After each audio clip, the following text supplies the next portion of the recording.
Welcome, everyone. So happy to see everybody. It's a wonderful program, and clearly we all know that as much as we've had progress over the years, you know, I was teasing earlier about how things are very different since the 60s.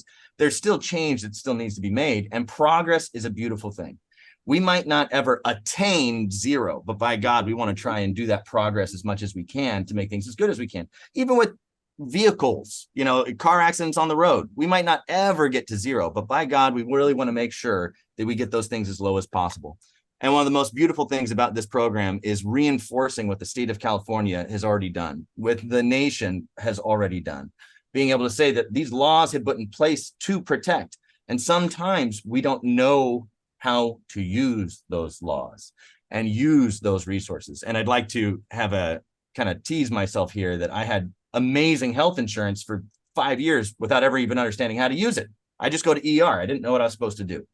In a very similar way, we have wonderful resources that are here, have been here, and Pamela from TIMTV, from the Immigrant magazine, has been granted this wonderful opportunity to speak on behalf of the state for this program, the Stop the Hate campaign, because there is a unique need for everyone needs to know the resources they have, but there is a unique need in the Black immigrant community that is unaware of these existing resources and unaware of what they have.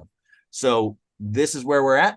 This is what we're doing. And this is the wonderful work. And let's just thank, you know, God to all of us that Pamela has been doing this work for the years that she's been doing it with her husband, Charles, and to know that California made the right choice by asking this lady to help. Thank you so much, Jeremy. We are so humbled to have you as a project manager. And we are extremely humbled. We are extremely humbled to have all of you present today. Thank you so much. You're all our ambassadors. You are all our ambassadors for this campaign for a reason. The great Martin Luther King said, while some others have been suffering from a false complex of inferiority, others have been benefiting from a false complex of superiority. All right, we are here now to tear down all those complexes within our own community and in the world as ambassadors to stop hate. Hate comes from a deep place of ignorance of each other.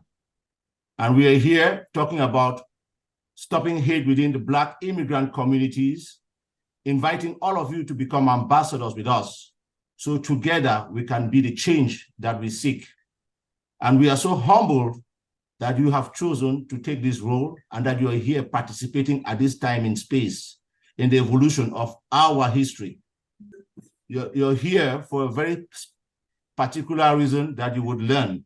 And I want to really acknowledge these very special co-chairs we have for this event. All of you are ambassadors in your own right, but we have some special co-chairs that will speak about this project with all of you.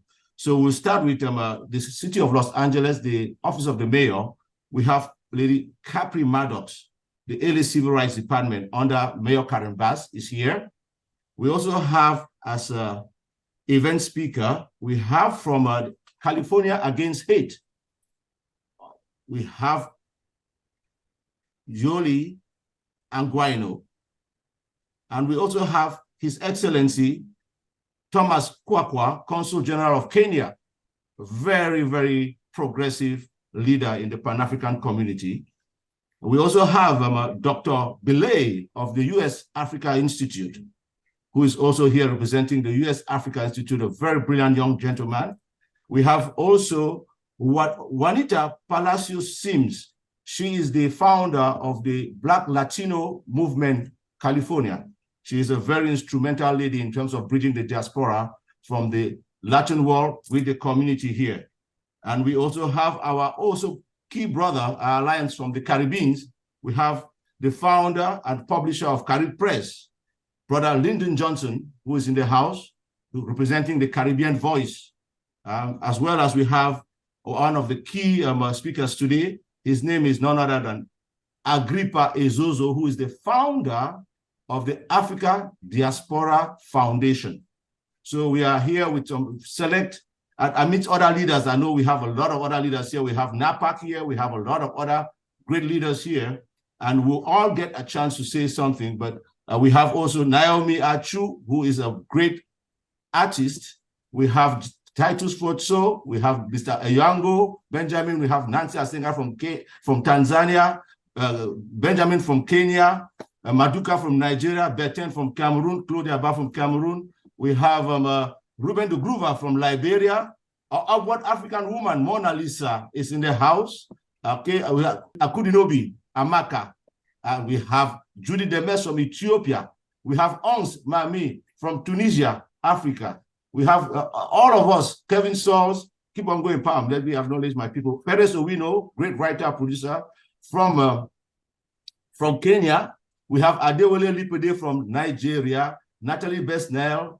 We have Ma Macaulay calling all the way from Salt Lake City. We have Nicoline Ambe from Cameroon here. We have Pastor Bryce Kemle, her Honorable CG, Ambassador of South Africa.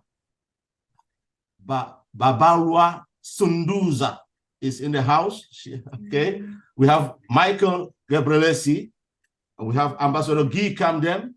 We have Ambassador Chibueke Omeku. Maduka, we already talked about Maduka. We talked about also Miss Claudia Mba, great business lady in California. Maza Abai, welcome, Ambassador. And is that all we have, Pamela? There's so many more, but so many more. So Francis' phone is going off the hook because I'm sure people are trying to get in to attend to those people. So. Okay, so that's what I have for now. We'll continue acknowledging as we proceed. Yeah. Irma Serrano, the Angolan president, everybody else, welcome. We are honored to have you here today. And CEO, Madam Lara Akunubi. Okay. I got it right. All right, thank you. So now, I would love to introduce the chairperson and moderator of this campaign.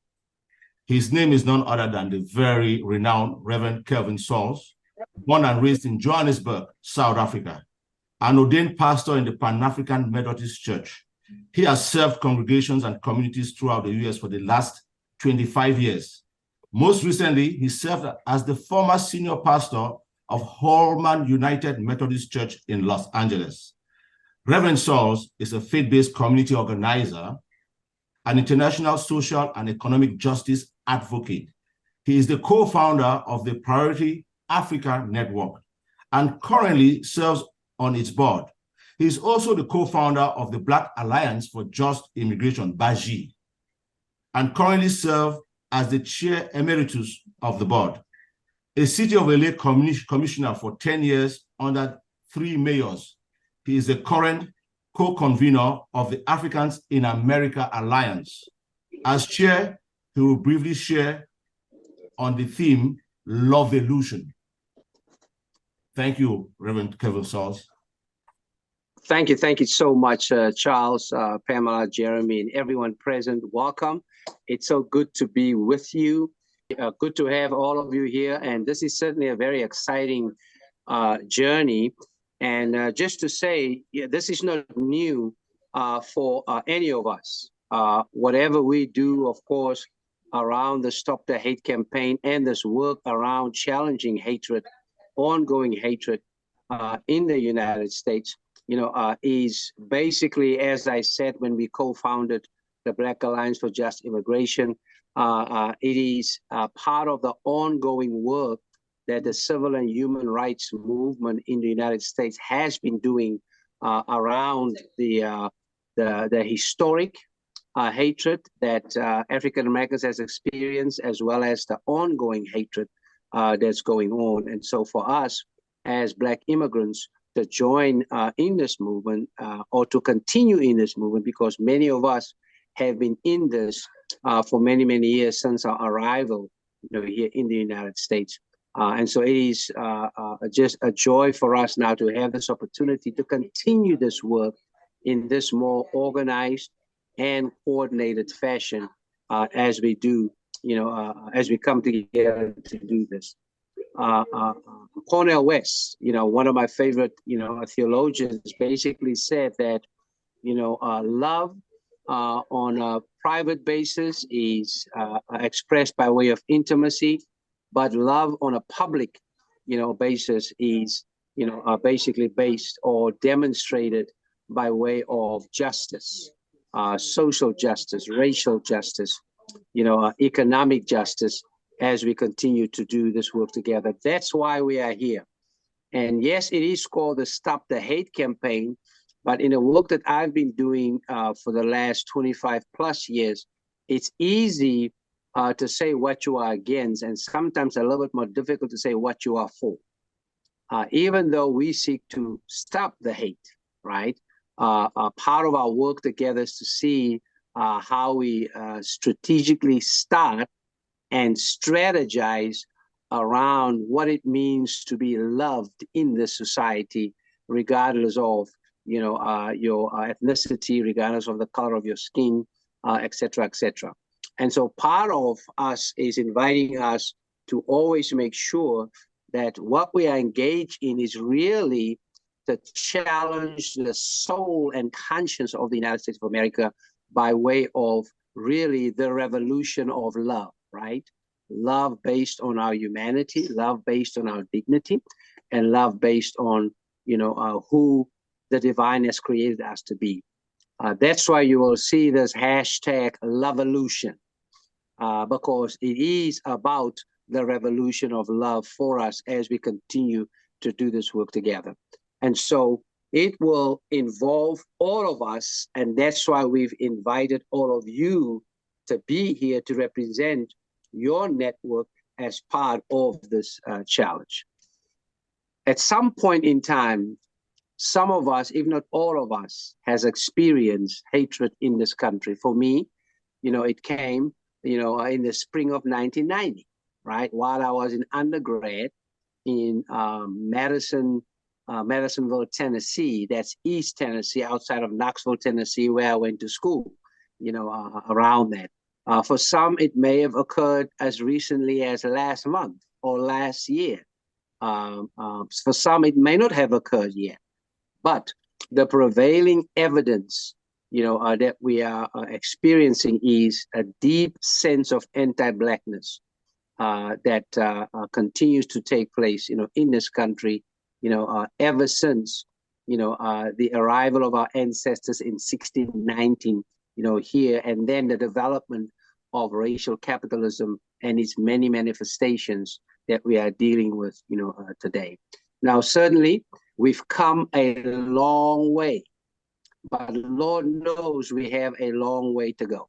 And we've seen that in recent years with what's been going on, whether it is police violence, whether it is ongoing state violence, institutional racism, systematic, marginalization that's taking place. And so really, we are inviting all of us to come and be a part of, yes, stop the hate, but to really see how we can become part of this Lovolution, where we really take serious what it means to belong, in loving and equitable ways, in our communities and in this country. And so I am certainly honored that I've been invited, to be the chair, to provide guidance and assistance and whatever I can do. This is an integral part of how I understand my calling. Hence, the work that I've done, prior to leaving South Africa, and ever since I've been, in the United States. And I am looking forward, to working, with my friends and colleagues, the Anchangs, as well as, Jeremy and all of you as partners in this timely, urgent, and very significant work that we need to be doing, in this. And so we're glad that you are with us to join us. So welcome to the Lovolution, and glad that you are a part of it. We're all going to learn from each other.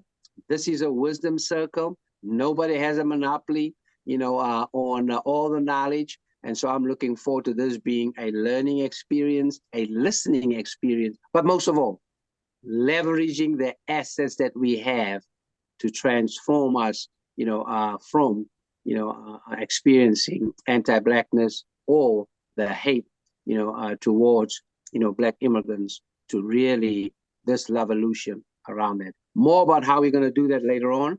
But for now, I want to transition, because we want to check in around, current affairs, what's happening now, where we are, and what's going on.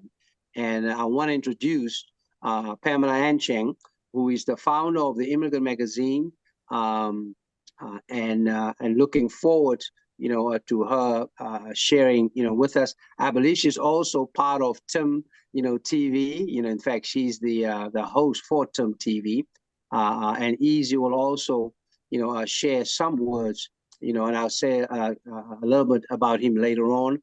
But for now, let's welcome Pamela, and let me close my remarks by just saying, we want to maintain as part of our time together, and we value your time, and so we're going to work very hard to stay on schedule so we can finish on time.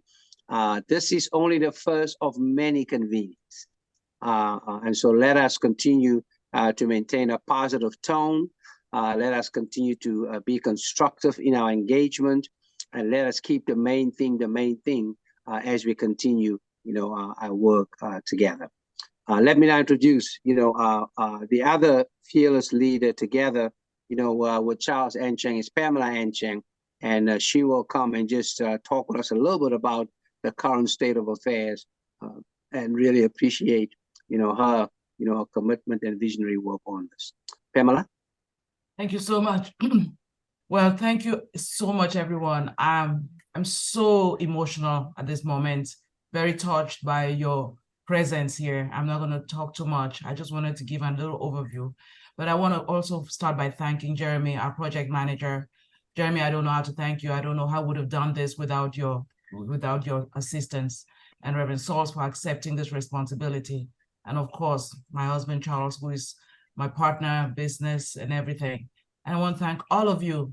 For the first time, I'm seeing us as Africans, as people of African descent, African, Caribbean, African American, talks, gathering, celebrities and all, influencers and ordinary folks, business professionals, all gathered to talk about one thing, something that affects all of us, the uniqueness of our complexion, which lends itself to so many different complexities that oftentimes born out of ignorance. And the reason I'm so happy that we're gathered here is because for a long time, when Immigrant magazine was founded, I did not even know the term advocacy. It was not in my vocabulary. But in time, I got to understand the meaning of the word. I didn't realize that Immigrant magazine was actually founded as an advocacy. I was just fed up with seeing the stories on TV and the news. And I didn't know that the work was called social advocacy. And now I'm inviting you all to join me on this journey, that we collectively stand up for ourselves, that we collectively fight for our children, and we collectively fight for the fabric of this country, for what it was meant to be. Very grateful for what the United States has been able to offer a lot of us. A lot of us can't even return home because home is really chaotic. And some of us are able to straddle both. Either way, we are here now and we are responsible for each other. Your success is my success.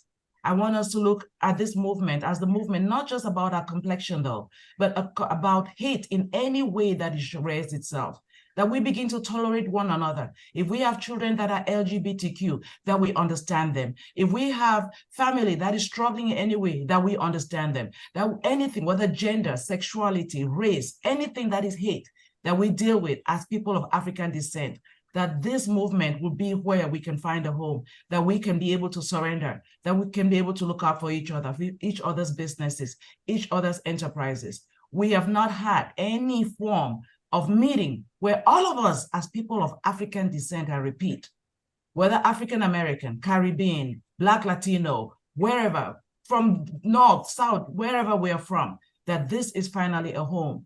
We are just the vessel, the vehicle, but we all make this up. And for you to be here this morning is very touching, and that we are taking this as a responsibility. While we may champion it, it is all of us our collective fight. I'm hoping that the next meeting, everyone will have that banner that you see behind us, that this window will be all of us stopping the hate. And hate is not always just about my race. Hate can just be the fact you don't support your brother. So we support one another, and I want to thank you. And more importantly, I also want to thank the resources that have been made possible to us, and I want to say by the state of California and administered by the California State Library in partnership with the California Department of Social Services and the California Commission on Asian and Pacific Islander American Affairs, who are part of the Stop the Hate program. I really want to thank the AAPI group because it's thanks to them that we are here. Hopefully through this someday we can have ours, but this began as an initiative from the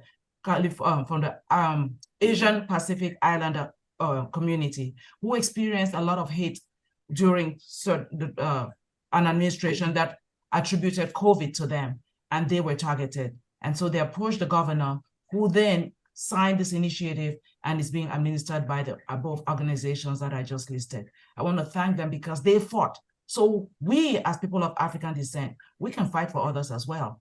They fought and we are benefiting. Just like sometimes we see the African-American community fought and we are also benefiting. It's time that we contribute our share as people of African diaspora, that we come together to do better, not just for ourselves, but to help and shape the beauty of the fabric of this great nation. So if there's anybody that's experiencing hate, please, we're going to keep hearing this. It's going to be in the chat. Visit californiaversushate.org and call 833-NO-HATE. We have someone here from the Department of Civil Rights. We have someone here from California versus Hate who's going to share some more information on that. Thank you so much, and I look forward to this great movement moving forward. Thank you. Thank you so much, Pamela. I really appreciate that. We would want to just let you know, as you can see, this is very much a coordinated effort, inviting collaboration for collective impact. One of the biggest weapons that any hater has is isolation. Isolating his or her victim in such a way that they feel alone in this.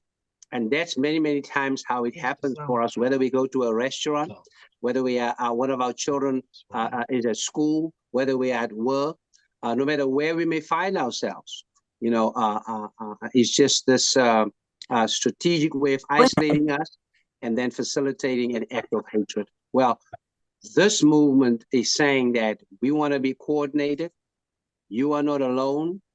We want to collaborate and we want to have a collective impact because, yes, it might manifest itself as individual, but we all know it's very much institutional, structural, and in the very DNA of this country. And we are the ones, as we say in South Africa, we've been waiting for to see how we now join the ongoing fight, you know, to stop hatred and to see how we can make sure that we facilitate, you know, our contribution in it.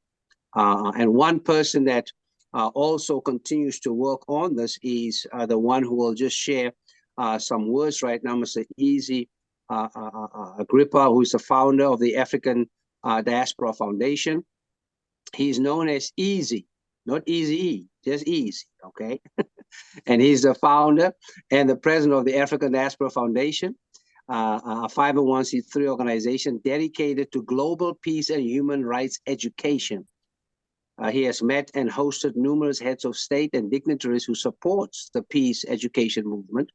He's also is a former president of the UCLA Black Faculty and Staff Association and co-chair of the California delegation to the National Summit on Africa.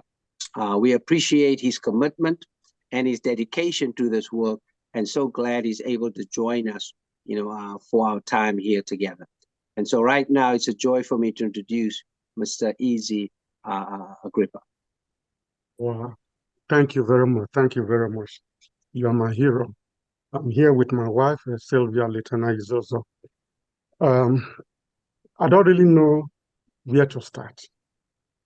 Pamela and Charles, may God continue to bless you.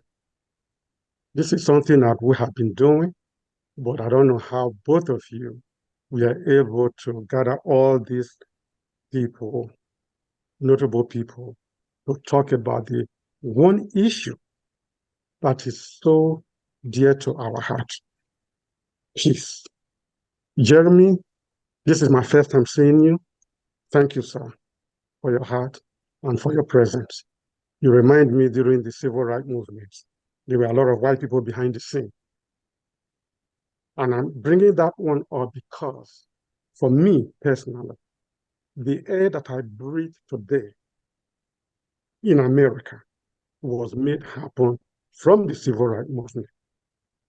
And I would like to remind every African diaspora people that we are right here, right now, and those are not here, that we should not take that moment for granted.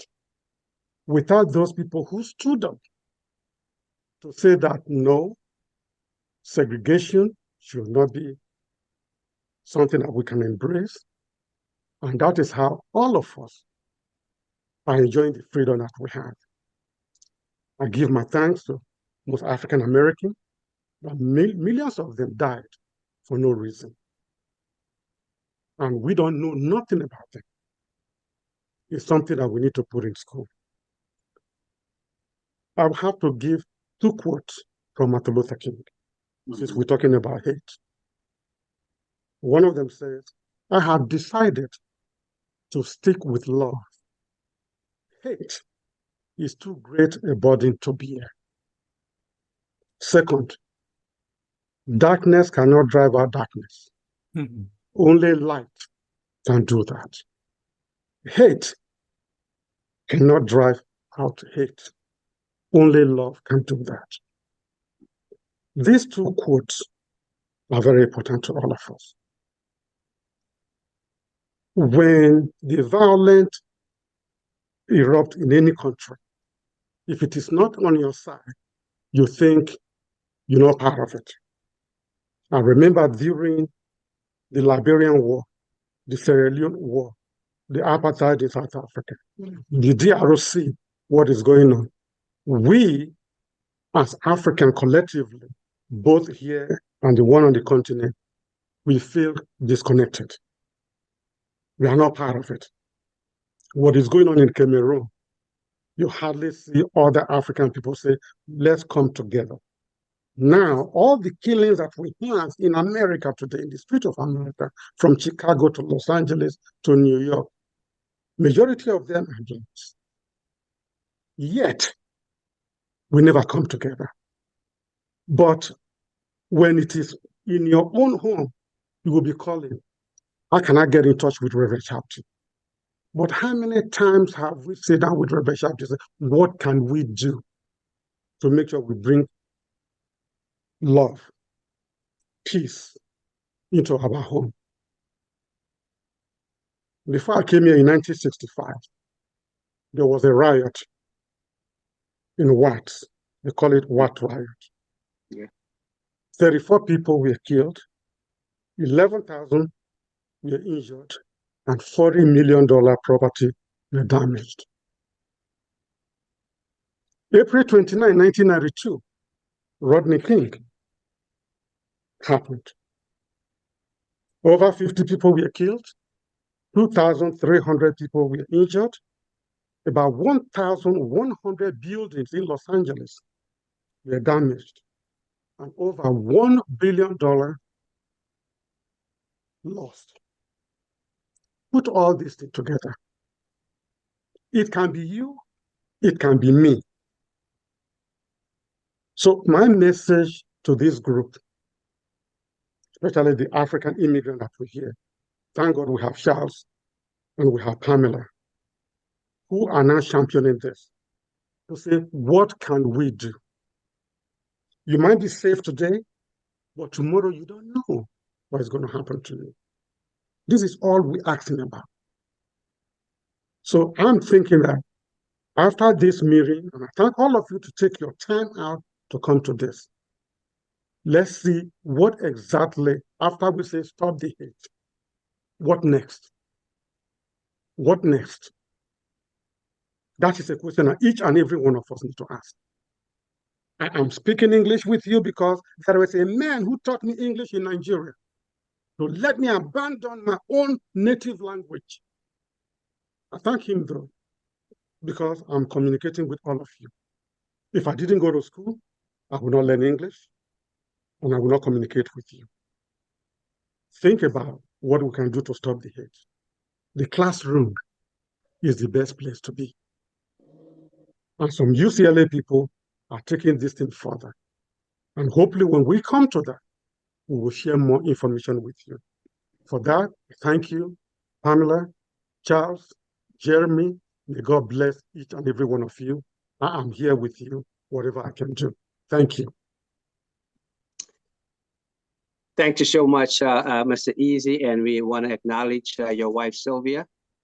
She might be sitting in the background on Zoom, but we know she's side by side with you in this work together. So we want to acknowledge her and thank her for her work as well. Certainly, as we've heard, this has to be a collective effort, for us. In the end, it is about how do we realize that, if hatred can be learned, it can be unlearned. Many, many times that unlearning doesn't take place voluntarily. It calls for resistance. It calls for protest. It calls for exposing as well as expelling. And all of that invites us into the necessary action that we have to take. Mr. Easy talked about peace. And again, we all know that peace is not just about the absence of conflict, but it is about the presence of not just justice, but racial justice for us. And really, peace, in essence, really just means right relationships. That's what this Lovolution is all about, to really challenge our communities, the state of California, the entire United States, to invite us all into right relationships characterized by, love and justice as we do the work that we've been called to do. This work, of course, is coordinated from, the state. It is championed by the state, and as a result, it is good for us to have here with us, an individual that directs, the work, on the state level. She's the director of California versus Hate, and she's here this morning to share some words with us around, this statewide campaign and our participation, in it. And that is, Yoli Angiano. So good to have you here. Yoli is, I think is it 211 LA's, California versus, Hate director. You correct that if I got it wrong, Yoli, if you will, please. Born and raised in Los Angeles, daughter of Mexican immigrants, she has dedicated her career to connecting communities with resources that help enhance their quality of life. Very, very important. Resources, quality of life, very, very important. Her education includes a bachelor's degree in psychology and sociology from Cal State University in Northridge, and a master's in public administration from the University of Southern California. So we got UCLA in the house and USC in the house. Let there be peace, please, while we are on this call, so we don't. I see Easy moving closer to the camera there. So we declare peace, right, between the Bruins and the Trojans, even if it's just for this call. What y'all do after this, we'll we're not gonna be able to control. But that's where Yoli received her master's degree. Since college, she has volunteered for various organizations that promote social justice, such as serving on the local station board of Pacifica's KPFK, one of my favorite public stations, Commission Feminine, dedicated to women empowerment, Meet Each Need with Dignity, dedicated to poverty relief, and the Vitalize San Fernando Valley Coalition, dedicated to demonstrate how nature heals. So as you can see, Yali brings a comprehensive understanding of how Lovolution works in so many spheres of life. And we're glad that we are able to work with her, as the state director. And we welcome Yali now to share a few words with us. Yali, welcome. Thank you so much, Reverend Sauls, Pamela, Charles. Thank you very much for this opportunity. I'm here because, as we all experience, life has created this flow for us. So this space that I'm here with you, I'm gonna run through some information about California versus hate. And even though it's some brief time, I did enter my contact information into the chat a little bit earlier, along with the website to California versus hate. And what I am going to do right now is to make sure you have resources, informational toolkits about some of the topics I'll bring up. So that is for you to save in your files. But we also have tangible copies of all this information. So if that's something that is preferred or also wanted, please contact me. Also want to give a shout out to Irma Serrano. She is the California versus Hate manager who oversees our network and supports all of the care coordinators that I will speak about. Okay, next slide, please. So for those of you that might not know, what is California versus hate? Well, we want to help individuals and communities targeted for hate. We want to identify options for next steps after an act of hate. It's not, we don't think that it's up to you to know what resources are out there, what is the next step. That's why we say, call California versus hate, report to California versus hate, so that you could get connected to a care coordinator. Connecting people targeted for hate with culturally competent resources. Not only that, but also this care coordination piece, our care coordinators are trauma-informed care coordinators. So we do not wish to re-trigger the person reporting hate. We want to identify the best solutions that are supportive services that our person, the person reporting hate, desires, is looking for. Okay, and lastly, we want to improve hate incident and crime reporting data to enhance prevention and response. Very important to keep in mind that we are not a law enforcement reporting line. We do not share reports with law enforcement, but there might be a person who is targeted for hate, a witness or an advocate that turns in a report, submits a report that might say, I need support in talking to police, to making a report. So if that is requested, then that's when we provide that additional support. Next slide, please. 211 LA is the lead agency that received, that's providing the service of California versus hate. Thank goodness for the Civil Rights Department who granted the funding. But we don't do this by ourselves. We have a statewide partnership. We are 211 LA, but there are 211 information and referral resource agencies, call centers across the state that are here to be able to answer the phone when someone calls the California versus hate resource line. And also we have partners, statewide partners, that we go to for direct support to provide guidance on what are the next steps, what are the solutions possible for the person who experienced a hate act.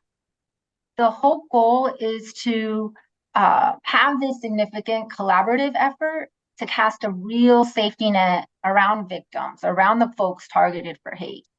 So we have this list here. If you want more information about those organizations, how to get in touch, please reach out. Next slide, please. So this is a community-centered approach. We know that we have to earn the trust of community. We need to speak their language. And so that is how this program got developed, right? Knowing that. So you have the option to report online at California versus hate. The form to report is currently available in 15 languages, or give us the call. When someone says, hello, you reached California versus hate, you have the ability to listen to your preferred language and mark that number. It's over 200 languages. And when a human being answers that phone and talks to you, it'll be in the language that you prefer. This is a specialized line, so no waiting long periods of time to speak to someone, to file, to make a report.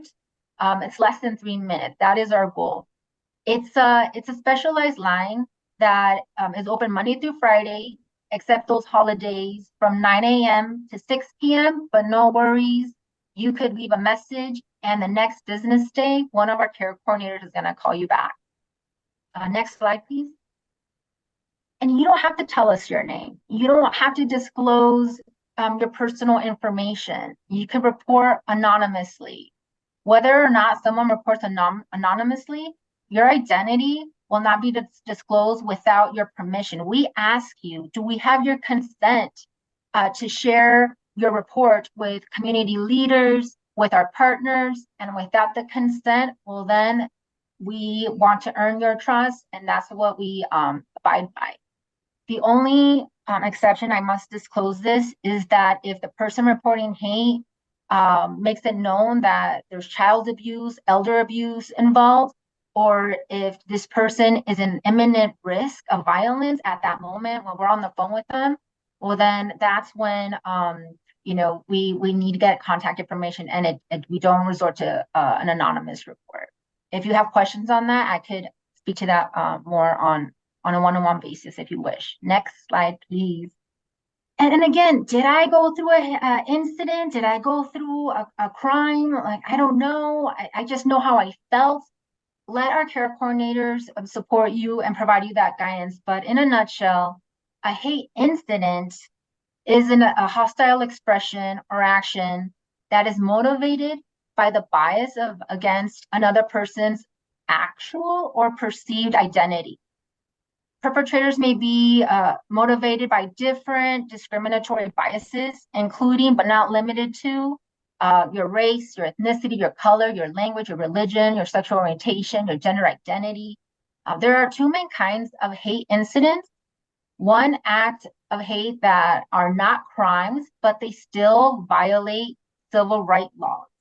And in California, acts of violence against a person or their property based on personal characteristics, your religion, your language, your race, your ethnicity. The California Civil Rights Department upholds the Ralph Act. And on the resources link, you have more information of what that is. You can file a claim because of your civil liberties being perpetrated. And so if you're not sure how to file that claim, what are those steps? What happens after I file it? No worries. You let us know when you file a report that you want follow-up services from a care coordinator. There's a box for that. That care coordinator will get in touch with you the next business day and help you navigate through that. So again, we're talking about community, we're talking about combating hate, but really what we're talking about is love and support. Let us show you how to navigate. Let us help you and identify ourselves as an advocate. So this is the kind of support that are the follow-up services after the report. Next slide, please. All right. And a hate crime, it differs because under California law, a hate crime is a criminal act committed in whole or in part because of your protected class, because of your mental health or your gender, and again, race, religion, association, because they were either your actual identity or if it was perceived. CaliforniaVersusHate.org is the website. That's where you can get connected to the reporting form or the phone number 833-8-NO-HATE to report. So that is also in your resource folder. And within California versus Hate, you might want to use some of these digital content. You might want a one-pager. You might want a fact sheet. Go to the partner resources part of that webpage to download that information. Next slide. But this could not have been possible without all of the learning experience that I heard Reverend Saul say, that after LA versus Hate, thank goodness it has existed in LA County. In LA County, if you are here in LA County, you can report hate by dialing 211. The Human Relations Commission, the City of Los Angeles, they are all supporting. California versus Hate is all supporting LA versus Hate, because after 4 years of learning the experience of LA residents reporting to LA versus Hate, California versus Hate was born, and we don't see this stopping. We want this to be enhanced, but it all has to be, there has to be an increase of awareness, right? So that's where I feel like this partnership, your camaraderie, is very much appreciated. Next slide. In closing, I'm just sending you my contact information again. Thank you so much for giving me this time and your attention. I appreciate you all. Peace and love. As you can see, I'm here. You may not be able to see it because of that background. It's kind of swallowing me up. But I have here in front of me, something that I received, from the Office of Human Rights, the Pre-Maddox's office around, and this poster simply says LA is for everyone around that. And it's just a demonstration of the work that's been done, around, what needs to happen. There you go. I hope you can see now. Hey, I'm going slow now. So I just wanted to, these are available. I have this, in my window. I have this in my yard. I have this, everywhere, just to remind anybody who may have an idea of trying to otherize me. Come on, somebody, make me feel like an imposter, right? To remind them, hey, I belong, and I belong with my authentic self in this place for such a time as this. Yoli, thank you so much. I know, if I'm not mistaken, that the California versus Hate is going to be at the Taste of Soul today. Do I have that correct? That is correct. I think they'll be there till 4 today. Yes, so Taste of Soul. Yes. Right. And if you have nothing to do this afternoon, come on Crenshaw and help us take over Crenshaw with some Lovolution, right? With the Taste of Soul, because that's what it's about. There'll be a booth there, and we'll be out there at some point to also, participate in that celebration. So great information. I want to just amplify one line, Yoli, in your bio, which I think is very, very important. You've demonstrated very well here. Resources that help enhance quality of life. Do not let hatred, compromise your quality of life. That's why we have this office in the city, in the county, in the state, and that's why we're doing this work. It's a revolution, y'all, and we're glad that you are, a part of, all of this, with us. This is also a call to action, right? I mentioned earlier on, we are the ones we've been waiting for. I've adjusted that to say we are the hope-filled ones we've been waiting for. Why hope?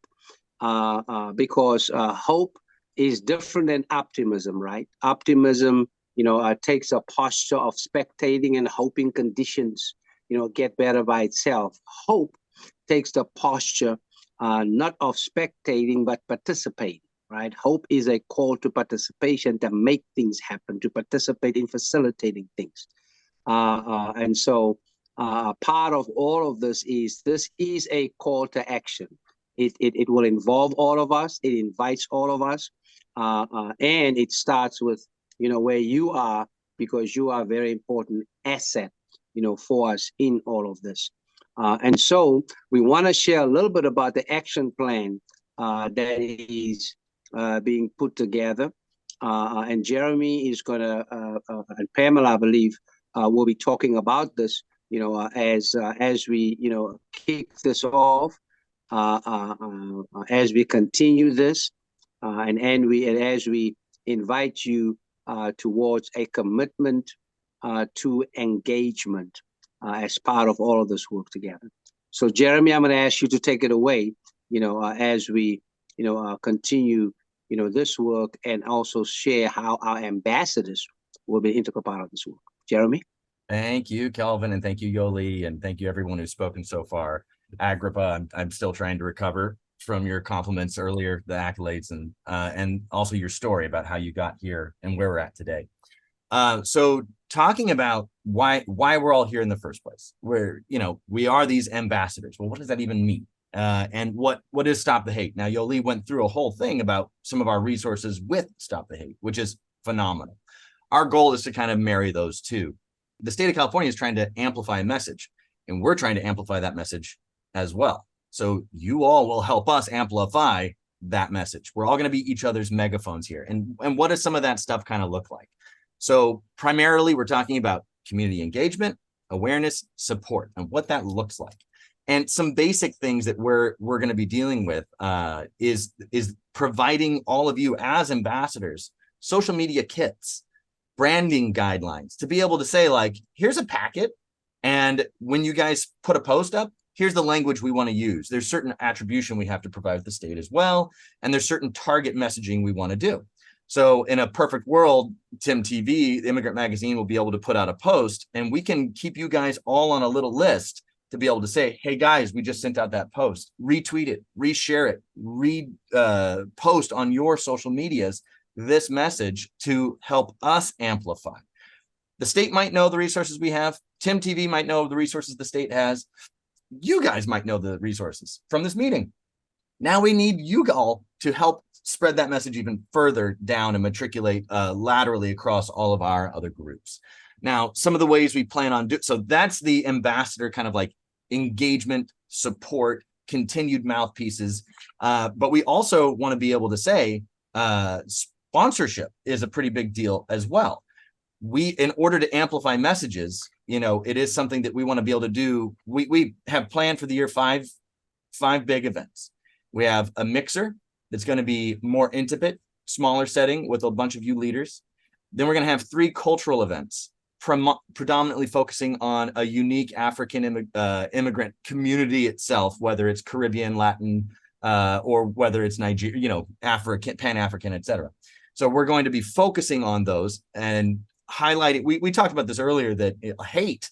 People typically hate what they don't understand. Why attribute to malice what we can attribute to ignorance sometimes. So being able to say these ignorant, to provide information, to provide education, to inform and uplift people about these unique, wonderful, unique things, these wonderful, unique cultures that make America beautiful, is that we are filled with all this diversity of body, thought, cultural origin, religion, etc. So with these events, we're going to invite all of you to these events, of course, but we're also going to ask you to extend those invitations, to buy those tickets, to sponsor, get your company's names on banners, to be able to provide more. The more money that comes in, the more message and the bigger we can do each time. We have budgets. We can survive with budgets. We're going to do a status quo. But what a great thing if we can amplify that message even further. So just reinforcing social media messaging, get the word out, help other people buy tickets, people from within our community and from people outside of our community. The audience is not just Black immigrants. It's not just that. It's to educate and inform other people about Black immigrants as well. What a great opportunity. Black immigrants need to know about the resources available, and so does everyone else in these kind of communities in general. So social media support, spread the message, sponsorship, help. We have a packet we can share where you can buy space, buy accolade, or tables. At the tables, we'll put your names, your company names. We have retractable banners that we can put logos on, and red carpet walks that we're going to be able to do that. So there's tons of great resources available to be able to support. So those are the basic ones there. Now there's another layer, which is ideas. We all have already, with the chair and with TIMTV and our other partners that we already have, at these events, we're going to have culturally unique singers or culturally unique dancers or culturally unique food or whatever the experiences might be. We're already working with a company called Peace, Love, Positivity. They're a drum circle. Yeah, they work with African drum music. We're working on partnerships with another nonprofit called Swan Within. They teach, it's a little aggressive here, but they teach sex-trafficked girls in juvenile hall ballet. They teach them that their body is their own. They teach them about meditation and reflection and correction. And the owner of this woman, she ends up creating ballet integrated with African culture stuff. So she can have this kind of performance that we can have on site to uplift and integrate as well. So as much as we're going to have these wonderful events planned for you, and as much as there's going to be wonderful, exciting things that happen at each event, we also you guys might have ideas to share. There might be connections that you guys can make of other performers, of other dancers, of other forms of expression, of stories to tell. So please do not feel bad about sharing with us, especially at publisher@Immigrant Magazine, to send these emails, publisher@immigrantmagazine.com, which I'll re-slug in our chat, to be able to give us your ideas. There's no guarantee that we can do it all, but by God, we want to try. So the more things we can do and the more ideas we put in a bucket, the better. Yes. So let's see. I think that's just about it on my side of what it looks like, what we expect to do. I do want to say that there is a beautiful concept here about, what needs to happen, what needs to change. And to kind of echo Frederick Douglass about that promise that was waiting to be fulfilled, that the Constitution itself, he didn't want to break it down, throw it away, put in a garbage can. He's like, you got to fulfill the promises that you put here, and his celebrations he had. There's voices like Booker T. Washington who say just because everybody agrees doesn't make it morally right. Now, he's obviously talking about slavery. That was actually voted on and endorsed as segregation being legal. W.E.B. Du Bois, who worked being able to separate the value of an individual and to say that, blacks, a slave, much less black people, look at how we can contribute to society. How can you view us as separate? And yes, again, here we are. Why I'm saying this story is there's a great one about Benjamin Franklin, who was asked during when they were dealing with the Declaration of Independence and the Constitution itself. A woman had asked him, "What'd you just create? What just happened?" And his response to her was, "We just made a republic, if you can keep it." So that means it's something that has to be maintained. It has to be fulfilled. Those promises have to be fulfilled, and it has to be maintained. And the work that Malcolm X, Martin Luther King Jr., even Muhammad Ali being mouthpieces as well. What a mouth he was, by the way. But then you add into it James Baldwin, who also has these exact same messages that, not everything that is faced can be changed, but nothing can be changed until it is faced. So we have to acknowledge where we are and to be able to say where we've come from, but by God, we need to maintain it. And we got to keep it going and do more work. And again, we'll never get to zero accidents on the freeway, but can we pass laws and add legislation and use existing laws to help keep those numbers down? And that's a beautiful thing. Thank you so much for that, Jeremy. We've come a long way. We have a long way to go. I don't believe there's anything called microaggression. However you experience hatred is a major aggression because of the traumatic, aspects it brings to your life. And for many of us as adults, it sometimes takes place while we are with our children. So that creates a double impact, for our children. And that's why this is such urgent work that some of you are already doing. And we seek to see how we can bring it together in a coordinated, collaborative, way for collective impact. And this is going to be very, very asset-based, right? Each one of us brings certain assets to the circle, to the table, to this challenge. And we want for you to know we want to value those assets. We want to see how we can, elevate those assets and deploy them, for what it is that we are doing. We certainly know that there will be events that will be planned, from, this campaign, but we also know that some of you have a lot of events going on. And so certainly we want to be in conversation with you around how we can incorporate this particular work, in events that already exist. Nobody has to reinvent the wheel because, of so many of the work that all of us are doing. So it is about mobilizing resources that's already there. And so Charles will now come and talk a little bit about, ongoing mobilization of these resources and also, some of the benefits, of participating, in this movement as we once again are reminded of the resources available to enhance the quality of our lives. Charles? Thank you, Chairman. Thank you, Jeremy. Thank you, everyone. I want to thank you again for your patience with us.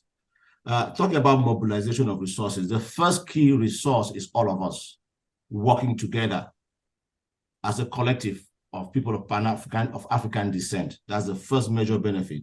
Now, secondly, if you realize, if you go to Stop the Hate, you will realize that because the community organizations that fought for the Stop the Hate were of Asian, American, and Pacific Islander network, you see that the community-based organizations that benefited the most out of this grant must be Asian and other. So we don't have a lot of Black or African immigrant community-based organizations participating and benefiting from this grant. So our duty as media here was supposed to inform and make you aware of that the grant is available and that they should apply. African-based, community-based organizations should also apply. We would love to assist to the best of our capacity to help you apply. And we're also hoping that we would also use this collaboration we are building together as a collective to be able to go to the state of California one day and ask for the support that we also deserve. Because when you look at hate against color in LA, last year was 22% increase. We don't know what's going to be happening with elections coming forth. So we have a duty to make sure that we start working from within our communities about fighting hate. And we need the state to help our communities as they're helping other communities fight hate. We're going to do our best, Jeremy, to make sure that there are no fees at our events when people come. That we don't want fees to stop people from coming to the events. We're going to try our best. Some community sponsors would help so we can have some food, but we don't want to be selling tickets. We're not selling tickets to bring people together. No, we're going to make sure you come, and so that we can capture all the ambassadors. We want to be able to capture you. We want to know what you do. We want to celebrate you. We want you to tell us what you do so we can share your story, and we can also share your story of support towards the campaign. We don't want to put a price tag on the ambassadors at all for their work. So that is also how I see us benefiting. And also the biggest benefit is of all of us working together at long last. To me, that is the biggest advantage here. I want to see Carib Prest be a grantee. I want to see NAPAC a grantee. I want to see Yoruba. I want to see the Organization of Latinos. I want to see all Cameroon, all of you. I want to see all the organizations grantees of a Stop the Hate program that will be moving forward from 2024 to 2025. To me, to us, that is really, really important, because when we do not organize ourselves as such and go to the state and speak as one voice, we are draining our community of resources. When I looked at what is happening with the budget, is they put $200 million towards stopping hate. And that money goes to organizations other than Black and Black immigrant organizations. We are giving away jobs. We are giving away jobs from preventive services. We are giving away a lot of even media support. How would you support your press? How would you support your cultural events? Those are the events that the state of California requires for you to bring your community together and bring other people to come get to know you and bridge with the communities. For us, that is the most important advantage here. I want you guys to catch up that one very importantly.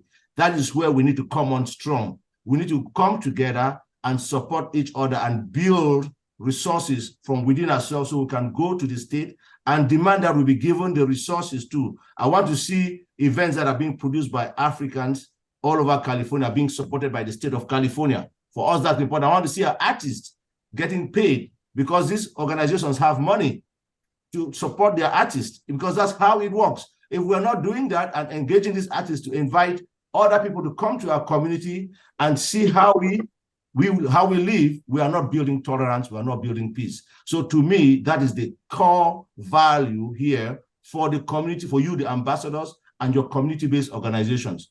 We need to use this as a very valid opportunity to bridge with the African-American community, ourselves, and America at large. to show that, to change the perception about who we are as a collective of people. Thank you.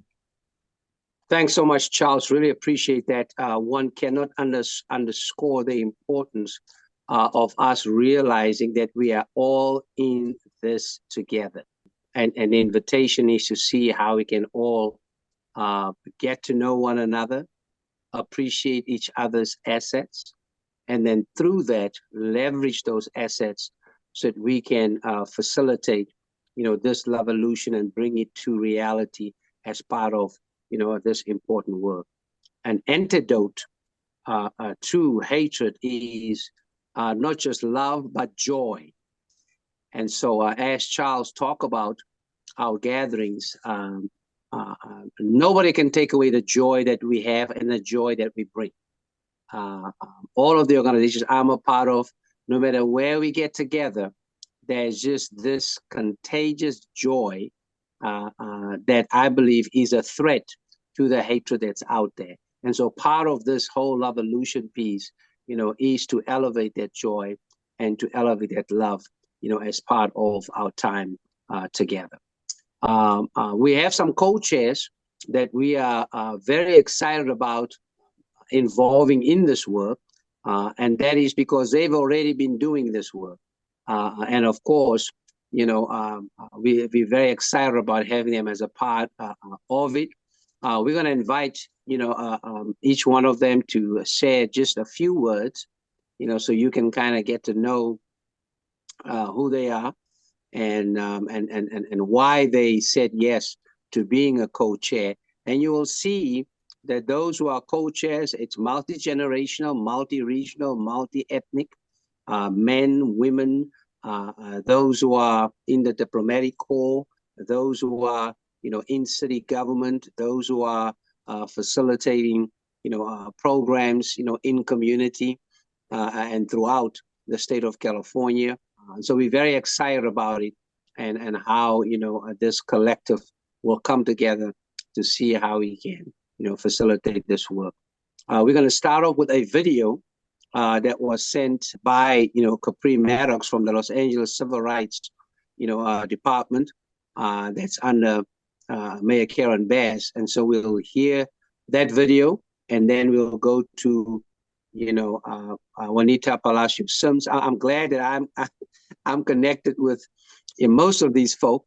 And so it's just a joy, Pamela and Charles, to introduce friends, and comrades in this work, as they come and share. Hello, everyone. My name is Capri Maddox, the founding executive director of the Los Angeles Civil Rights Department, working under the leadership of Mayor Karen Bass. And I just want you all to know that here at LA Civil Rights, we fight hate and discrimination on all fronts. There is no wrong door to fighting hate and discrimination in the city of Los Angeles. And we speak up and speak out against anti-Blackness, as well as those that may cause harm or inconvenience or discriminatory practices against our immigrant communities. And we know that some people have dual exposures to hate and discrimination, even here in Los Angeles, where we have beautiful palm trees. But I want you to know that Los Angeles is a city of angels, and we are messengers. And so we want to send a message to the entire world, and particularly the Black immigrant community, that we stand with you, we see you, we love you, we celebrate you. And if you want to learn more about the great work that we are doing in LA Civil Rights, go to laisforeveryone.com. Keep the faith and keep the fight. Thank you. Keep the faith, keep the fight. Hey, y'all, here's my poster again. I got that from Capri. Hey, we rocking and rolling. So you are not alone. And that's very excited about that.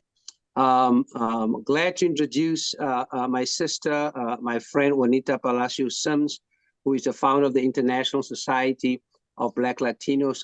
It's a joy for me to be associated with this organization and to support their work and work with them, including following Juanita all the way home to Cuba, where we were this past summer with some young people.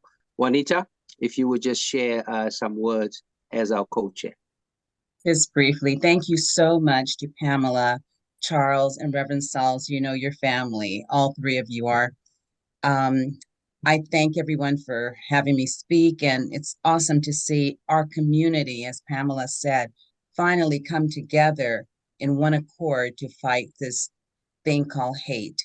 One of the things the International Society of Black Latinos, we go to the schools and mentor young adults, both African American and Latinos, to share the history and how intertwined our cultures are, from the food to the music to everything that we do, to try to bring these kids together and for them to learn about history and learn about one another so we can learn how to be world citizens. And it's really important that someone said here that it starts in the schools, and it's so true. We have to reach out to the kids while they're young to teach them about history and culture and the similarities, because once they see things that are very similar, they tend to then say, oh, I guess we're not so different after all. So thank you for having me. I look forward to rolling up my sleeves, working, helping, and thank you. God bless everyone. Muchas gracias. Thank you so much, my sisters. Good to see you. And moving along to my dear brother, from Ethiopia, none other than Dr. Thaddeus Bilay. He's not just a friend, he's a brother, he's a collaborator, doing some extraordinary work, not just here in the city and county of Los Angeles, but also on the continent with his work. Glad that he has agreed to be a co-chair. He is the president and CEO of the U.S. Africa Institute, and looking forward to hearing some words from him. Salamat, my brother. Good morning, everyone. Thank you so much, Pastor Sauls, Pamela and Charles, and also Jeremy.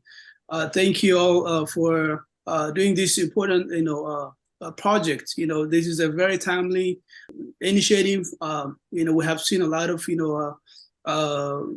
hate within the Black community against Black immigrant communities. So this is a very important project. We have been doing a lot of work in terms of bringing our communities together, not only in Los Angeles or California, but also in the continent of Africa.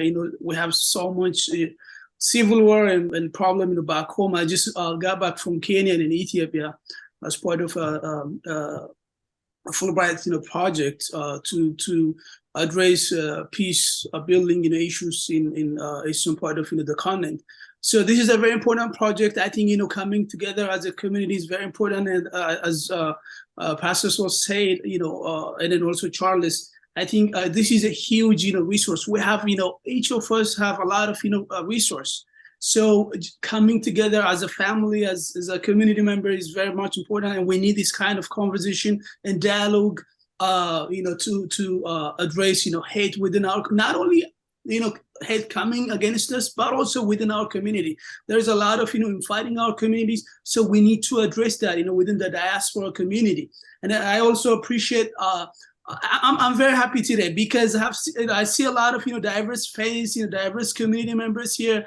Thank you so much for building that's in the solidarity and also bringing our communities together. So I'm happy to be here to support this initiative through the U.S. African Institute, or even personally. Very happy. This is a very important project. We need this kind of project. We need this kind of conversation and dialogue. And also we need to also include our young people.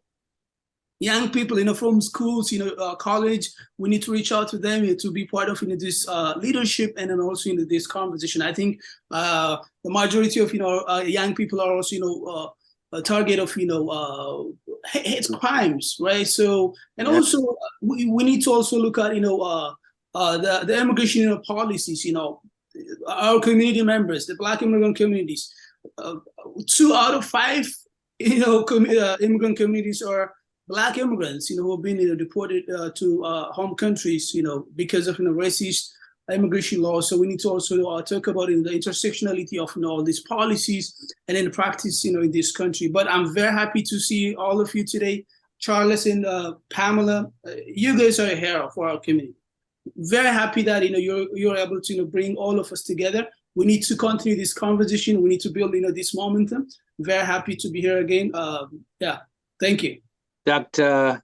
Thaddeus Belay, we appreciate you, my brother, and much thanks for the work that you are doing.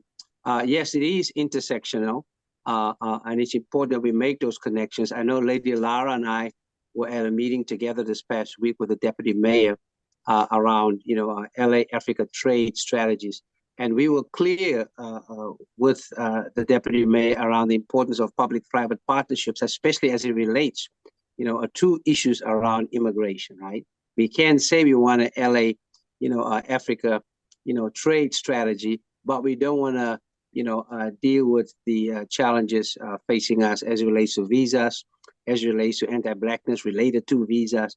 So it's all intersectional, around this, and our hope is really to see how we can tackle this from so many, different angles, as we move forward this revolution, for everyone. So very excited about that, and thanks for reminding us of that intersectional connection. This intersectional connection, of course, cannot happen without our sisters and brothers, from the Caribbean, and as one who love, both the Caribbean and our people in the Caribbean. It's good to have Lyndon Johnson here. He's the founder of Curry Press, to just share a few words, around, connecting, or bringing that whole angle in. So we have now, Black Latinos that connects with us, folk from the Caribbean, and then, some of us, connecting directly from, the continent. So, Lyndon, if you would share a few words, and thank you for all the work you've been doing, through Curry Press. Thank you. Good day, everyone. Again, I'm Lyndon Johnson. I'm the founder of Curry Press. Started Curry Press in 1999 and still going on with it. Curry Press was created out of the idea of, when I first came to America, there wasn't any news about the Caribbean in 1999. I mean, we're now in the social media era where we get things as it happened, wherever it happened, it's here. So in those times was a different time. So as I said, I'm glad to be a part of this Stop the Hate campaign, and also, in our community, we have in the Black community period, you got from Africa to wherever it is, you have this whole xenophobia, people, disliking people from other countries and all that. And this whole campaign, Stop the Hate, it's a very good campaign to address this issue. And I'm very glad to be a part of it to help to spread the message in my community about this program. And I noticed you talk about the love, your campaign. You mentioned about love. I forgot the term you used. Revolution. Revolution. Yeah. Well, we in Jamaica, we started this whole thing known as One Love. Bob Marley, popular song, One Love. And that's the message that we want to spread throughout the whole world and to the community at large. So thanks for having me to be a part of it. And I will be working working with Charles and Pam and everyone else in this on this Zoom call, and I look forward to continue working with the campaign. Thanks, everyone. Thanks, Lyndon. You just warmed my heart when you mentioned one of my favorite songs in all the world, man, which is One Love. So yeah, much love to you, and really looking forward to our time, working on this for collective impact. So good to see you again, and we on with this revolution, man. And to add something to it, I know in 2018, Donald Trump talked about immigrant coming from shithole country from Haiti and Africa, and what people must take note of is the contribution that these people that we immigrant bring to the country of America. You can look back at, for example, we talk about Haiti. We have the secretary, the press secretary, Karine Jean-Pierre. Yeah, Jean-Pierre. And we have, and to mention like the contribution of Africa from Nigeria. There's a lot of doctors that, that come here and achieve great things and contribute great things to America. So we look forward to continue working with Pam and everyone else. Yes, sir. Yes, sir. Thanks. Looking forward to it as we continue the fight together. I want to invite Pamela, just to share a little bit about, just some updates, that are coming up, both Zoom opportunities or virtual opportunities and in-person opportunities. Thank you so much. My heart is bursting with joy. I want each and every one of you to know that I'm so touched. Adewale, I'm seeing you, brother. I know you're not putting your face, but I'm seeing you. And I'm so touched. Salara, everybody, I love you so much. I'm incredibly touched. I can't call everybody's name. But I also wanted to acknowledge, by the way, the CG of Kenya was supposed to be saying something, but he's not, and he would have said something on behalf of the diplomatic corps. But our sister Tandile is here, the CG of South Africa. CG, if you want to say something, do you want to say something? Hi, can you hear me? Yes, we can. Oh, okay. Thank you so much. Good morning. Good afternoon, everybody. Rugby is playing, South Africa is playing, so I won't take long versus England. I just want to say thank you so much for this. Thank you to Pam and Charles for this, and the California State Hate. I come from South Africa, but Reverend Salt would know we grew under apartheid, under hate. And in South Africa, somebody spoke about xenophobia right now. We are part of the people who are leading against xenophobia, because all this xenophobia, these hates, are also just a manifestation of systems that were created by the Berlin Conference and other things. So they have continued for generations. They were planted for us to hate each other. So I just want to say that I'm happy that we spoke about the Latino and the Asians and any other race, because all other races are attacked as well. I just want to share a short experience. I know everybody has to go. That recently I was chased out on last week Saturday out of the Grove. A clear sign of racism, in a restaurant here at La Piazza. Thanks. I did call the California State, what state, that organization. They've been responding. So in my country, there would have been a protest right now at the Grove. Since I came here, I've faced so much hate and especially being profiled, starting especially in the consumer space. I think this is a place that you have to look at. Lessons here at La Brea, Neiman Marcus, I name them unashamedly, because if you're African, you're Black. With some of us with the accent, maybe they look at this accent and say, oh, these hungry Africans, they don't want to pay. So I did write to Mr. Caruso. Pam, you are free to share the letter. It's not a secret. It's open here to anybody. What I wrote to Mr. Caruso, to say that being harassed with a child, it has never happened, chased out by 3 security, walking all the way. I'm talking about Sunday last week. That's why I thank Pam and everybody. And I wish this case can be taken up, because somebody was even saying, no, maybe they listed it to accent. So I would like also your communities as well, Asians, Latino, and everybody, to also teach your people not to think also Black Africans are inferior to you, because I have experienced that as well, because it's a system. It's been done on papers, just like apartheid, just like the Jim Crow laws. It will never change on now. And I'm happy somebody spoke about the youth as well. It's important to plant the good seed in our children right now, because in most cases, when we come, especially as migrants, as Africans, we're looked at savages, because CNN will show Africa as a hungry country. We are not educated. And those mentalities start even in the diplomatic boardrooms, Pam. When you come, in the last event, most of you were there. It starts with us as diplomats. When we Africans invite them to our events, our white counterparts, Europeans and Asians, don't come.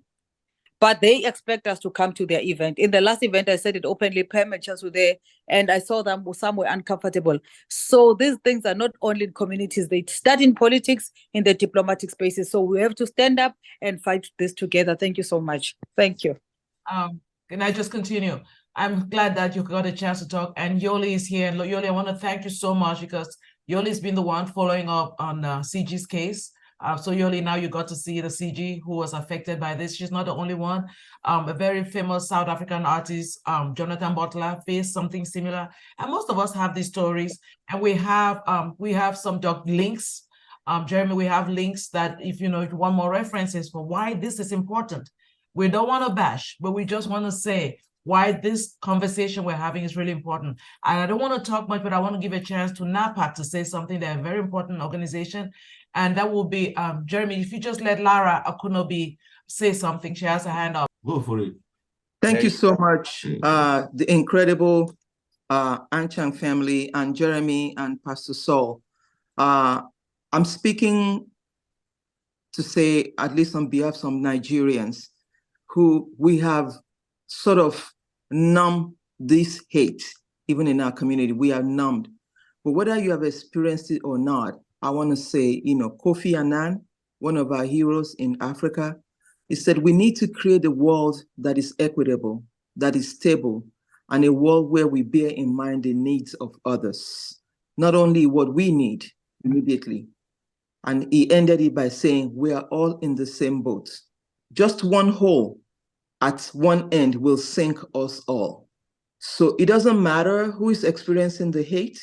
It is immoral and it is not acceptable.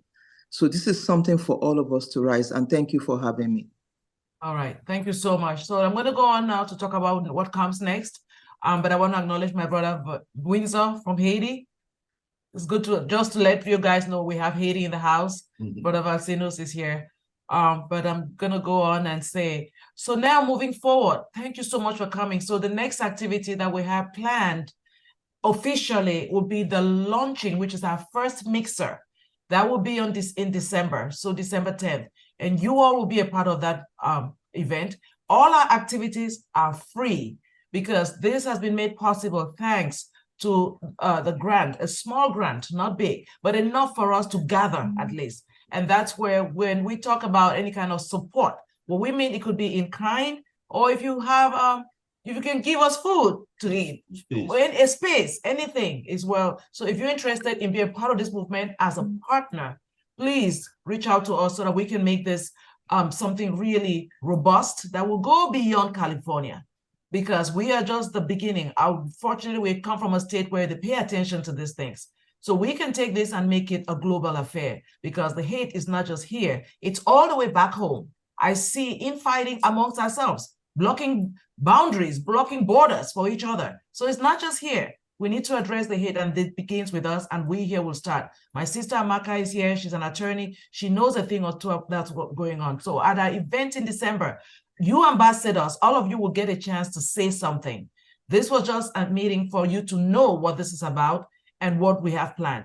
But come prepared in December to say something that represents what you stand for and what you want to see, what your contribution will be, and your messaging. So each one of you will be talking. Each one of you will be filmed individually. So another thing we need from you is if you're interested, and I know you've signed up to be ambassador, we would like to let the world know that you are our ambassadors. So I would nice for you to send me a beautiful picture of you. I love nice pictures, so we can attach, and announce to the world that this is an ambassador of Stop the Hate, because together we stand and together we are stronger. And along with that, Pamela, with the videos, what we also have been discussing is being open to testimonials. We want to know if people have what they've experienced, their success stories as well, going through prejudice or a hate incident or a hate crime, and what that process was like for you. Did you use the Stop the Hate at the time? Was this before it? Boy, oh boy, do you wish you had this program back in the day? Those kind of things. So that'll be a separate email where we'll send a link where you guys can actually upload directly to the Immigrant magazine, and we'll be able to deal with our social media to help. Pamela. And we're not going to make this cumbersome. We're going to prepare everything. We have content, we have material. All we are asking you to do is to share. That's it. Just share. That's it. We know your time is precious. Just share. And if you want to go a step further, let us know. We'll welcome you. Thank you. I want to acknowledge Mr. Ambassador Guy Camden, who's in the house today. I've partnered with African Nights LA. I see Miaku, one of the greatest Grammy Award winners from California. Miaku is in the house with us today. I want to also acknowledge our brother, the very renowned poet and artist, Brother Charles Rees, is also here with us. It's amazing to have this collective of brilliant African minds together. Then Better is the supplier of wines, California wines to Africa. He's the exclusive supplier from Napa Wines to Africa. So rest assured, when you come to our event, you will have great wines from his business. Yeah. So this is wonderful. My sister Nancy Asenga from Tanzania. I'm so happy to see you, brother Ruben de Groover, Mona Lisa, Upward African woman. I'm so grateful we're all here together. Who else do we? Brother Walter Allen, I did not see you before. Then we have Brother Boyo. Brother Walter, welcome. My brother from the Congo, Jimmy Kolondo Njioa, welcome. Tony Tambi from, what's that movie? Tony, Philomen Arnold from Africa House, Samuel Tombian, Thieno Diallo, all from Guinea-Conakry. So we sing a true. Hold on, Tony is on Bob Hart's Abishola. There you go. Travesty, if I forgot that. Benjamin Oyango, one of the greatest actors from Africa here in California. Yeah, great. Thank you. Thanks for that, Jeremy. Yeah, Jeremy. Any notes that we have from the chat that's worth just acknowledging? We want to close in about 5 minutes. Yeah, I think fortunately for us, so much was said and opportunities were given to share and ask questions. I think we checked a lot of boxes. So there's nothing in the chat to present. We did have extra speakers there at the end. And just kind of like for even a little button for me to kind of close on that this is, a couple, there's been broad messages, but it is impressive that the state is trying to stop the hate. That one hole in one boat, what an image. What an image. Each people will experience unique expressions of that hate, period. But prejudice is prejudice, and it's terrible. And treating anyone differently because of their immutable characteristics is terrible. And that goes across the board. But here we are clearly with the Black immigrant communities trying to help us with our resources. Report. We have tools. Let's use them. Obviously not every slight and every offense is going to be based in racism, but we do have, hate and hatred, and we have resources. So let's use them. And a final echo, yet again, of Frederick Douglass. There's American heroes who've been doing this for hundreds of years. And to echo everyone here, he had said that this is about, it is easier to build strong children than it is to repair broken men. So that doesn't mean we'd give up hope, because in my opinion, progress is not something we attain. It's not something we don't achieve perfection. We strive for it. We strive for a better place. We're not going to eradicate and get rid of this hate, but boy, oh boy, are we going to strive and make it better. And it's kind of like a guy on a, what's the balancing pole? The guy who goes down the tightrope. We have to adjust. We have to maintain. We have to balance. We have to tweak. We have to make this, even though. And in my final quote, to quote our dear friend Errol Moore, he's a reggae crooner who I've loved for years and years from Jamaica. He has a beautiful album, which is, we've come a long way, but we've got a long way to go. So I don't want that to be a discouraging statement. I do want it to be one of hope. We're on progress. So that's me. And I think that ends it on my side, Pamela. I think it's back to you. Just want to acknowledge an elected official in the House, Maduka Nduku, who is also part of the Africans in America Alliance. I'm so happy you're here. Also, yes. Please, if you have, give us a word if you can, please. Good afternoon, everybody. It's nice to be part of this process, and I want to align myself with those who have spoken about the internal hate within our own community itself. I think that's where we have to start. We have to harmonize our relationship within our community before we can go out and do what we are planning to do. So I'm glad that is recognized, and I look forward to being part of the process to make sure that we recognize ourselves as Blacks, as one family, and then if we are united, it will be easier to fight the fight that we must fight. Thank you for the opportunity, and I appreciate Pastor Sauls, the Anchangs, and Jeremy for what you do. Thank you. Please, I would like one more person to speak. That would be Ojise, my brother, because he actually has a group that talks about issues such as what we're talking. I know we're out of time, but sometimes when you're on the road, the spirit moves you a certain way. I think Brother Ojise should say something. Hello, thank you for hearing me. Yes, we have a group that we talk, especially on issues on a continent that is far from friendly. I appreciate everybody being here. Thank you very much. I'll keep it short. All right. Thank you. Right. Even Brother Charles Reese should say something. He can't just be sitting here and not saying something. Charles. And then we'll move to closure after that. Yes, yeah, he needs to say something. He, on behalf of the African American community, he ought to say something.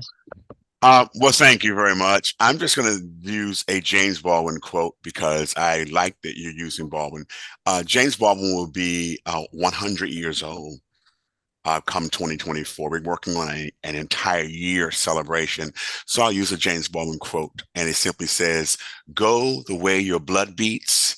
If you don't live the only life that you have, you won't live some other life. You won't live any life at all. So go the way your blood beats." Thank you. Please permit me to allow Judy Demes, Honorable Ambassador Judy, to say a word, and Naomi Achu for the artists as well. Please permit me to just let them say something, please. Well, if you have time, let's think. Please, Speak up. Judy. Hi, everybody. My name is Judy, and thank you, Charles and Pam, for this opportunity that you gave me. And this is quite interesting. As Africans, we need to unite. United we stand, divided we fall. And look at the media focusing on Hamas, Ukraine, whatever. There are so many worse things that's happening in Africa. Have you ever seen anything with pictures? No, the double standard. And if we unite and we become strong, I think we will win. And this is also, it gives me the opportunity to bring my people together who are fighting. There is an ethnic war, this, that, and whatever. And this is not our fault. This is like a global warfare. We're just the peons, we're just peons, Africans. But the people are fooled, the leaders. And thank you. Thank you so much. And it's, it's my pleasure. Can we just have Naomi say something? Okay. Can you hear me? Very well. Okay. Hi, everybody. I'm Naomi Achu. Thank you so much to the Anchang family for having me here. I'm going to keep this brief. I'm an entertainer, recording artist, voting member of the Academy. I also represent International Nurses for Africa. So a lot of my work has a concentration in Africa. Being in DC, I'm so honored to be able to do something in the diaspora for immigrants as well. So thank you very much. I'm looking forward to many, many great achievements. I'm looking forward to change. I'm looking forward to creating an impact for America, for Africa, and for the global community. So thank you so much. Thank you. Thank you. I think Attorney Amaka should say something. Yes. Hi, everyone. My name is Amaka Ada Kutinobi, and my big thanks to my sister Pamela and to my brother Charles and to the rest of the team. I think change, as we see it, begins with each of us. It begins in our individual homes. And I think it's also important, as has been said several times, to include our youths. We all look at ourselves and think we are not aging. We are fast aging. Most of us here are past 40. Where I come from, it is really important that as a man or a woman goes to village meetings or things, you go along with your young ones. There's actually a saying that goes in my language that says that when a goat is busy eating, the younger one watches it to learn. So we will not go far if we do not bring our young ones along. It is extremely important. That's the only way we can pass our knowledge, our wisdom onto them so that they can carry on this fight. Thank you. Thank you so much. And last but not least, Windsor from Haiti. Let's have Haiti say something. Yes, well, thank you so much for having me. I am grateful to be here, to be invited, to be part of this. There is a big situation going on with the Haitian community, and we need to help them. And thank you so much, Charles and Pamela, for bringing this to our attention, to bringing me to this meeting. There's a lot that needs to be done. My people are in hiding in California. They are hurt. They're unable to work. They're unable to get benefits because they're afraid if somebody find out, they're going to send them back. And most people, not many people want to go back to Haiti because I don't even visit anymore because of all the chaos. So please help us. I represent Haiti, and whatever needs to be done, I'm here for it. And I'm willing to give my time and effort and do whatever it takes to help my people. And thank you so much for giving me the opportunity, because we need to stop hating against Haiti. Thank you so much. Okay, Reverend, it's all back to you. All right, thank you so much. And really, really just celebrate the diverse voices. It really invites, in so many ways, unity in diversity. And from Haiti to the Sahel region, in Africa, to what's going on in so many countries in the Caribbean and in, South America. Clearly, I mean, this whole piece around anti-Blackness and hatred is a global challenge. And that's why, what we do here will have global ramifications, right? It is consequential, and it calls for our urgent and immediate attention, by way of collaboration and coordination. And that's what this campaign is all about. And so for us, it is not a campaign that will come to an end. And that's why, we really believe that to stop the hate, the antidote to this that is pulling us forward in a positive way, is a revolution. It is all about love. I mean, Bob Marley said, one love, one heart, one destiny, as we do this work together. We can some people might call it madness, but we call it love, because it overcomes, for us. We can only learn about love by loving one another. So it starts with us, right?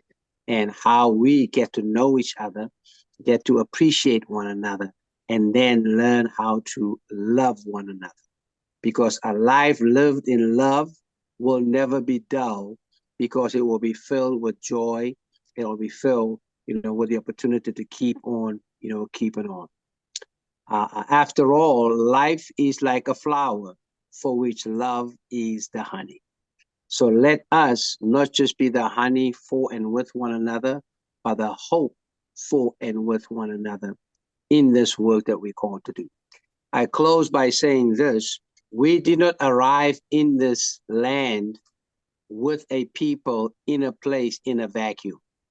We arrived in a place with a people with a history that's been infected with and affected by hatred. We can be the ones to continue holding hands with one another and everyone else to see how we can facilitate love, love, love, love.